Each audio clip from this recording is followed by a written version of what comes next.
അടുത്ത വർഷം ആദ്യം നടക്കാനിരിക്കുന്ന ICC T20 ലോകകപ്പിനുള്ള ഇന്ത്യൻ ടീമിനെ പ്രഖ്യാപിച്ചിരിക്കുകയാണ്. ഈ ലോകകപ്പിനേക്കുള്ള ടീമിലെ ഏറ്റവും വലിയ സർപ്രൈസ് തീർച്ചയായും മോശം ഫോമിലുള്ള വൈസ് ക്യാപ്റ്റൻ പ്രിൻസ് ശുഭ്മാൻ ഗില്ലിനെ ഒഴിവാക്കിയിട്ടുള്ള ഒരു ലോകകപ്പ് സ്ക്വാഡാണ് ഇത് എന്നുള്ളതാണ്. സൂര്യകുമാർ യാദവാണ് ക്യാപ്റ്റൻ. വിക്കറ്റ് കീപ്പറായി സഞ്ജു വി സാംസണും ടീമിലുണ്ട്. ഏറെ നാളായി ടീമിന് പുറത്തുള്ള ഇഷാൻ കിഷനും ഈ 15-അംഗ ടീമിൽ ഇടം നേടിയിട്ടുണ്ട്. എങ്കിൽ കൂടിയും ഈ ടീമിലെ ഗില്ലിനെ പുറത്താക്കുക എന്ന ഡിസിഷൻ സെലക്ഷൻ കമ്മിറ്റി എടുത്തു എന്ന് പറയുമ്പോൾ സമീപകാലത്ത് ഇന്ത്യൻ സെലക്ടർമാർ എടുത്ത ഏറ്റവും ബോൾഡായ ഡിസിഷനാണിത്. ഇന്ത്യൻ ടീമിൻ്റെ വൈസ് ക്യാപ്റ്റൻ മാത്രമല്ല, നിലവിലെ ഇന്ത്യയുടെ ടെസ്റ്റ് ഏകദിന ടീമിൻ്റെ നായകൻ കൂടിയാണ് അദ്ദേഹം. അതായത് ഭാവിയിലെ ഈ 3 ഫോർമാറ്റിലെയും ക്യാപ്റ്റൻ ആവേണ്ട ആൾ എന്ന് തന്നെ സാരം. സൂര്യ വിരമിക്കുന്നതോടെ ഈ 3 ഫോർമാറ്റിൻ്റെയും ക്യാപ്റ്റനായി അദ്ദേഹത്തെ അവരോധിക്കാമെന്ന പദ്ധതി തന്നെയായിരുന്നു ഈ ഏഷ്യ കപ്പിലേക്ക് ഗില്ലിനെ വൈസ് ക്യാപ്റ്റനാക്കി ഈ T20 ടീമിലേക്ക് എത്തിച്ച സമയത്ത് സെലക്ടർമാർക്കും മറ്റും ഉണ്ടായിരുന്നത്. എന്നാൽ ഈ പദ്ധതി തന്നെയാണ് ഇങ്ങനെ അപ്രതീക്ഷിതമായി ടീം ഇന്ത്യക്ക് ഇപ്പോൾ ഡ്രോപ്പ് ചെയ്യേണ്ടി വന്നിരിക്കുന്നത്. അപ്പോൾ എന്താവാം ഗില്ലിനെ ഇങ്ങനെ ഡ്രോപ്പ് ചെയ്യാൻ സെലക്ടർമാരെ പ്രേരിപ്പിച്ച ഘടകം? ഗില്ലിനെ ഡ്രോപ്പ് ചെയ്യുമ്പോൾ എന്താവാം അവരുടെ മനസ്സിൽ? ഗില്ലിൻ്റെ T20 ഭാവി എന്താകാം? നമുക്ക് ഒന്ന് പരിശോധിക്കാമെന്ന് തോന്നുന്നു.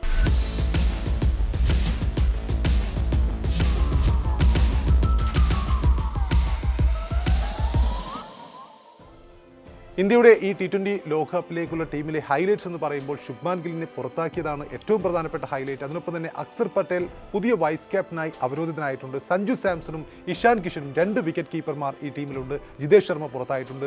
റിങ്കു സിംഗ് ഈ ടീമിലേക്ക് തിരിച്ചെത്തുകയും ചെയ്തിട്ടുണ്ട്. സയ്യിദ് മുഷ്താഖ് അലി ട്രോഫിയിലെ മികച്ച പ്രകടനമാണ് ഇഷാന് ടീമിലേക്കുള്ള വാതിൽ തുറന്നത്. സൗത്ത് ആഫ്രിക്കയ്ക്കെതിരായ T20യിലെ മോശം പ്രകടനമാണ് വൈസ് ക്യാപ്റ്റൻ കൂടിയായ ശുഭ്മാൻ ഗില്ലിന്റെ വഴിയടച്ചത്. സത്യത്തിൽ ഈ പരമ്പര മാത്രമല്ല, ഇതിനു മുമ്പത്തെ പരമ്പരകളിലെല്ലാം അദ്ദേഹം T20യിൽ മോശം പ്രകടനമായിരുന്നു. ഏഷ്യ കപ്പിൽ ഗിൽ ടീമിലേക്ക് വന്നതോടെ ഇന്ത്യയുടെ വിജയകരമായി മുന്നേറിക്കൊണ്ടിരുന്ന ആ ഒരു പ്ലേയിങ് 11 തന്നെ മാറ്റേണ്ടി വന്ന കാഴ്ച നമ്മൾ കണ്ടിട്ടുണ്ട്. അതിനു മുമ്പ് പലപ്പോഴും സഞ്ജുവും അഭിഷേകും ഓപ്പൺ ചെയ്തപ്പോൾ 200 റൺസ് എന്ന ആ ഒരു കടമ്പ കടന്നിരുന്ന ഇന്ത്യയുടെ ടോട്ടൽ പിന്നീട് ഗിൽ വന്നതോടെ എത്തിപ്പിടിക്കാൻ കഴിയാതെ വന്നതും നമ്മൾ കണ്ടിട്ടുണ്ട്. സഞ്ജു ആകട്ടെ മധ്യനിരയിലേക്ക് തള്ളപ്പെടുകയും ചെയ്തു.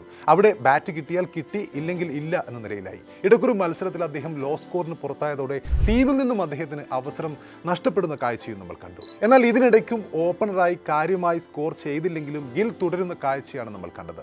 നിലവിൽ വൈസ് ക്യാപ്റ്റൻ എന്നതിനൊപ്പം തന്നെ ഭാവി നായകൻ എന്ന രീതിയിൽ അദ്ദേഹത്തിന് കോച്ചിന്റെ അകമഴിഞ്ഞ പിന്തുണയും അവസരവും ലഭിക്കുകയും ചെയ്യുന്നത് നമ്മൾ കണ്ടു. സത്യത്തിൽ T20യിൽ നിങ്ങൾക്ക് ആങ്കർമാരെ ആവശ്യമില്ല എന്നതാണ് ഈ T20 കാലത്തെ ഏറ്റവും വലിയ പ്രത്യേകത. പല ടീമുകളും ആ ഒരു മൂഡിലേക്ക് വന്നു കഴിഞ്ഞത് നമ്മൾ കണ്ടിട്ടുണ്ട്.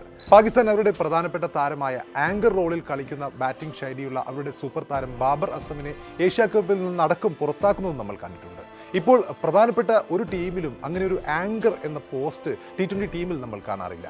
തുടക്കം മുതലെയുള്ള ആക്രമണമാണ് എല്ലാ ടീമുകളുടെയും മുഖമുദ്ര. ആ ഒരു സമയത്താണ് ഇന്ത്യ മാത്രം ശുഭ്മാൻ ഗില്ലിൻ്റെ ആങ്കറിങ്ങിൽ വിശ്വാസം അർപ്പിച്ചുകൊണ്ട് കഴിഞ്ഞ ടൂർണമെൻറ്റുകളിൽ കളിക്കാനിറങ്ങിയത്. അത് ബാക്ക് ഫയർ ചെയ്യുന്നത് നമ്മൾ കണ്ടു. ഏതെങ്കിലും തരത്തിൽ മാറ്റങ്ങൾ വന്നാൽ മാത്രമാണ് ടീമുകളും മാറുകയുള്ളൂ. അതിന് ഇതുപോലുള്ള ബോൾഡ് ഡിസിഷൻസ് ആവശ്യമാണ് താനും. നമുക്കറിയാം, മുമ്പ് ഇംഗ്ലീഷ് ടീം സ്വതവേ ആങ്കറിംഗ് ശൈലിയിൽ ബാറ്റ് ചെയ്യാറുള്ള അലിസ്റ്റർ കുക്കിനെ ലിമിറ്റഡ് ഓവർ മത്സരങ്ങളിൽ നിന്ന് മാറ്റി നിർത്തിക്കൊണ്ട് ഇയോൻ മോർക്കിനെ ക്യാപ്റ്റൻസി ഏൽപ്പിച്ച ആ ഒരു സമയം നമ്മൾ കണ്ടതാണ്. അതോടുകൂടി അവരുടെ ലിമിറ്റഡ് ഓവർ ടീമിൻ്റെ പുതിയൊരു മേൽവിലാസമാണ് അവർക്കുണ്ടായത്. അവർ അതിനുശേഷം ലോകകപ്പ് അടക്കം നേടുന്നതും നമ്മൾ കണ്ടു. ശരിക്കും ഈ T20 മത്സരങ്ങൾ വിപ്ലവകരമായ രീതിയിൽ പോകുന്ന കാലത്താണ് 250 റൺസ് പോലും ഒരു സേഫ് അല്ലാത്ത സമയത്ത് നമുക്കറിയാം, കഴിഞ്ഞ ദിനം ബിഗ് ബാഷ് ലീഗിൽ ബ്രിസ്ബെയിൻ ഹീറ്റ് ഗാബയിൽ നടന്ന മത്സരത്തിൽ പെർത്ത് കോച്ചസ് ഉയർത്തിയ 258 റൺസ് എന്ന കൂറ്റൻ വിജയലക്ഷ്യം 2 വിക്കറ്റുകൾ മാത്രം നഷ്ടപ്പെടുത്തി ഒരു പന്ത് ബാക്കി നിൽക്കെ മറികടക്കുന്നത് നമ്മൾ കണ്ടിട്ടുണ്ട്. അതായത് 250 റൺസ് പോലും സേഫ് അല്ല എന്ന ആ ഒരു കാര്യം. ആ സമയത്താണ് 170, 180 എന്ന റൺസ് മൂഡിൽ, ടോട്ടൽ റൺസ് എന്ന മൂഡിൽ ബാറ്റ് ചെയ്യുന്ന ആങ്കറിംഗ് കളിക്കുന്ന ഗിൽ നമ്മുടെ ടീമിൽ കളിക്കുന്നത്. അതിനാൽ തന്നെ T20 ടീമിൽ നിന്നും ഗില്ലിനെ എടുത്തു കളഞ്ഞത് വലിയൊരു ഡിസിഷനാണ്, ബോൾഡ് ഡിസിഷനാണ്. ഗിൽ മാറിയതോടെ അതേസമയം തന്നെ പ്ലേയിങ് 11ൽ സഞ്ജു സാംസന്റെ സ്ഥാനം ഉറപ്പിക്കപ്പെടുകയും ചെയ്തു. നമുക്കറിയാം, കഴിഞ്ഞ T20 മാച്ചിൽ സഞ്ജു കിട്ടിയ അവസരം മുതലാക്കുകയും മികച്ച ഇന്നിംഗ്സ് പുറത്തെടുക്കുകയും ചെയ്യുന്നത് നമ്മൾ കണ്ടിട്ടുണ്ട്.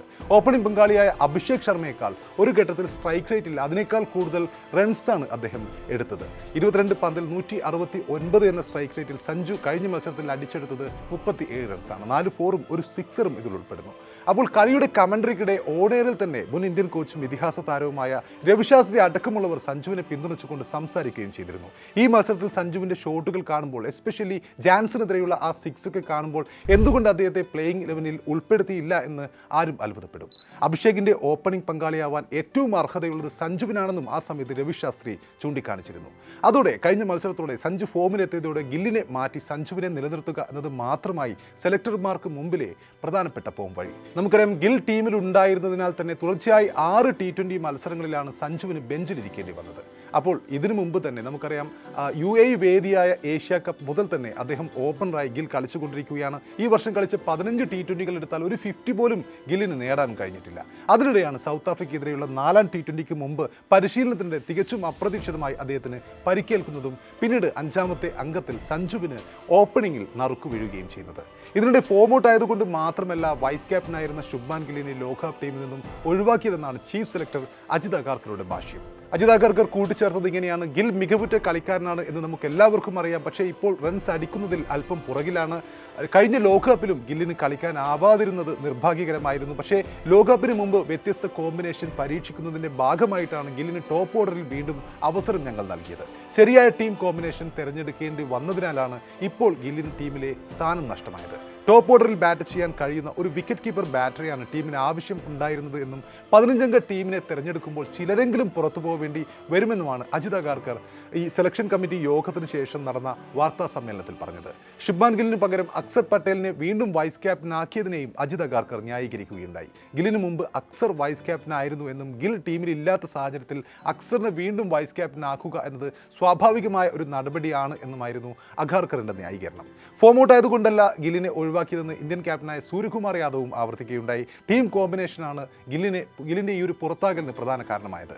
ടീമിൽ ടോപ്പ് ഓർഡറിൽ ബാറ്റ് ചെയ്യാൻ കഴിയുന്ന ഒരു വിക്കറ്റ് കീപ്പറും ലോവർ ഓർഡറിൽ വാഷിംഗ്ടൺ സുന്ദറിനെയും റിങ്കു സിംഗിനെയും പോലെയുള്ള ബാറ്ററിയുമാണ് ഇന്ത്യൻ ടീമിന് ആവശ്യം. ഗില്ലിൻ്റെ ഫോമിനെ കുറിച്ച് സംശയങ്ങളൊന്നുമില്ല എന്നായിരുന്നു സ്കൈയുടെ വിശദീകരണം. ഇടയ്ക്ക് മറ്റൊരു കാര്യം കൂടി, sky Suryakumar Yadav out of ഫോമിൽ നിന്നും, അതായത് ഔട്ട് ഓഫ് റൺസിൽ നിന്നും തിരിച്ചു വരണം എന്നുള്ളതും ഏറ്റവും പ്രധാനമാണ് ഇന്ത്യൻ ടീമിനെ സംബന്ധിച്ചിടത്തോളം ഈ ലോകകപ്പിൽ. ഓപ്പണിംഗ് പൊസിഷനിൽ തന്നെയായിരിക്കും സഞ്ജു ഈ ലോകകപ്പിൽ കളിക്കുക. 3ാം നമ്പറിൽ തിലക് വർമ്മയും 4ാമത് സൂര്യകുമാർ യാദവും ബാറ്റിങ്ങിനെത്തുന്നു. അതിനൊപ്പം ഹാർദിക് പാണ്ഡ്യയായിരിക്കും 5ാമതായി ബാറ്റിങ്ങിനെത്തുക. ഇടതു വലത് കോമ്പിനേഷൻ ബാറ്റിങ്ങിൽ പരീക്ഷിക്കുമെന്നും ടീം പ്രഖ്യാപനത്തിനിടെ അജിത് അഗാർക്കർ വ്യക്തമാക്കുകയുണ്ടായി. ന്യൂസിലാൻഡിനെതിരെയും ഇതേ T20 ടീമിനെ തന്നെയായിരിക്കും ഇന്ത്യ കളിപ്പിക്കുക. അപ്പോൾ T20യിലെ നിലവിലെ ലോക ചാമ്പ്യന്മാരാണ് ടീം ഇന്ത്യ. മാത്രമല്ല, കഴിഞ്ഞ 2 വർഷമായി ഈ ഫോർമാറ്റിൽ ഇന്ത്യയുടെ വലിയൊരു ആധിപത്യം നമ്മൾ കണ്ടിട്ടുണ്ട്. 2023 ഓഗസ്റ്റ് മുതൽ ഇന്ത്യ T20യിൽ ഒരു പരമ്പരയോ ഒരു ടൂർണമെൻറ്റോ ഒന്നും തോറ്റിട്ടില്ല. കരുത്തരായ സൗത്ത് ആഫ്രിക്കയെ തകർത്തെറിഞ്ഞ് ഈ T20 ലോകകപ്പിന് മുമ്പ് എതിരാളികൾക്കൊരു വലിയ മുന്നറിയിപ്പാണ് ഇന്ത്യ നൽകിയിരിക്കുന്നത്. ഇനി ഗിൽ T20 ടീമിലേക്ക് തിരിച്ചെത്തുമോ എന്ന് ചോദിച്ചാൽ ക്രിക്കറ്റാണ്, എന്തും സംഭവിക്കാം. ഒരുപക്ഷെ ഈ T20 ലോകകപ്പിന് ശേഷം സൂര്യക്ക് പകരം ക്യാപ്റ്റനായി ഗിൽ തിരിച്ചെത്താനുള്ള സാധ്യതയും നമുക്ക് തള്ളിക്കളയാൻ കഴിയില്ല.